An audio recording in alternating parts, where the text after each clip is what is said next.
আসসালামু আলাইকুম। আমি এইবার বাংলাদেশ ঘুরে যে বিষয়টা ফিল করলাম কয়েকটি পেশেন্টের সাথে কথা বলে, তা হলো যে অনেক ক্ষেত্রেই মানুষ ডাইরেক্ট বলে দিচ্ছে যে আমার টাকা-পয়সা নাই, এজন্য আমি চিকিৎসা করতে পারি নাই। একজন মহিলা ২-৩ দিন আগে দেখা করলেন।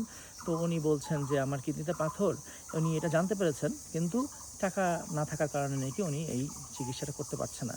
আবার আজকে সকালে একজনকে দেখলাম, উনি ওই মহিলা চোখেও দেখেন না, আবার ওনার হাত এবং পা ২ টাই বাঁকা হয়ে আছে, ডিসেবল পুরাপুরি। আমার কাছে মনে হয় যে আমাদের যেটা চিন্তা করা উচিত তা হলো যারা একটু অসুস্থ হলেই চিকিৎসার জন্য প্রাইভেট হসপিটালে চলে যায় অথবা বিদেশে চলে যায়, তাদের চিন্তা করতে হবে যে আরেকজন মানুষ কি সমান চিকিৎসাটা পাচ্ছে কিনা।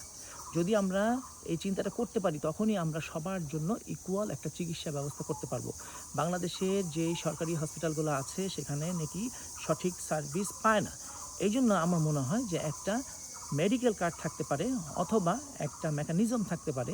যেমন লন্ডনে আমরা দেখেছি যে ন্যাশনাল ইন্স্যুরেন্স নাম্বার, এটা যে কোনো প্রাইভেট হসপিটালে তারা গেলে সার্চ করে, তারপরে দেখে যে এই পেশেন্ট কি এলিজিবল কিনা আপনার এই প্রাইভেট ট্রিটমেন্ট নেওয়ার জন্য। তো সেই ক্ষেত্রে আমাদের ক্ষেত্রেও আমাদের আমাদের একটা মেডিকেল কার্ডে যাইতে হবে, অথবা আমাদের যাইতে হবে যে কোনো একটা নাম্বারিং সিস্টেম হতে পারে, এনআইডি সিস্টেম, অথবা কোনো একটা একটা পলিসি একটা ডেভেলপ হওয়া দরকার, যার মাধ্যমে একটা লোক টাকা না থাকার পরেও যে কোনো একটা প্রাইভেট হসপিটালে গেলে, সেটা ল্যাবেট হোক, ইউনাইটেড হোক, এভারকেয়ার হোক, আপনার ইবনেসিনা হোক, যে কোনো হসপিটালে গেলেই সে ফ্রি চিকিৎসাটা পাবে। তাহলে হবে কি, তার আর সাফার করতে হবে না। আমি বাংলাদেশ ঘুরে যে জিনিসটা চিন্তা করি বারবার, যে আমরা যেই বিষয়টা ইমার্জেন্সি না সেটা নিয়ে আমরা খুব বেশি প্ল্যানিং করতে থাকি, কিন্তু যেই কাজগুলো ইমার্জেন্সি, এবং ইমার্জেন্সি কাজের মধ্যে টপ ওয়ানে আমি রাখছি হচ্ছে মেডিকেল কেস। আপনি দেখেন, আপনার যখন হাত কেটে যায় তখন আপনি চিকিৎসার জন্য দৌড়াদৌড়ি লাগাই দেন, কিন্তু আমরা অন্য খাতে যদি চিন্তা করি যে আজকে খাবার নাই বাসায়, তো সেই ক্ষেত্রে খাবার নাই, আমি একটা পাশের বাসায় গেলাম অথবা কারো কাছে গেলাম, কিছু টাকা পয়সা চাইলাম, আমার কিন্তু খাবার ম্যানেজ হয়ে গেল, কিন্তু চিকিৎসাটা ম্যানেজ হচ্ছে না।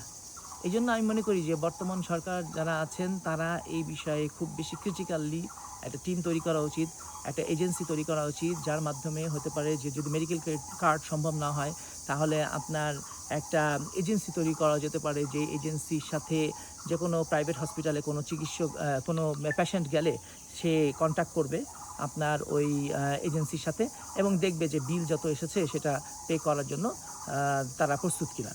তো এইভাবে করে আমার মনে হয় কাজগুলো করা দরকার, যাতে করে মানুষের কষ্ট না হয়। আমাদের মেইন সমস্যা হচ্ছে অনেক মানুষের চারপাশে কষ্ট হচ্ছে, কিন্তু আমরা সেরকমভাবে কোনো সাপোর্ট দেখতে পাচ্ছি না।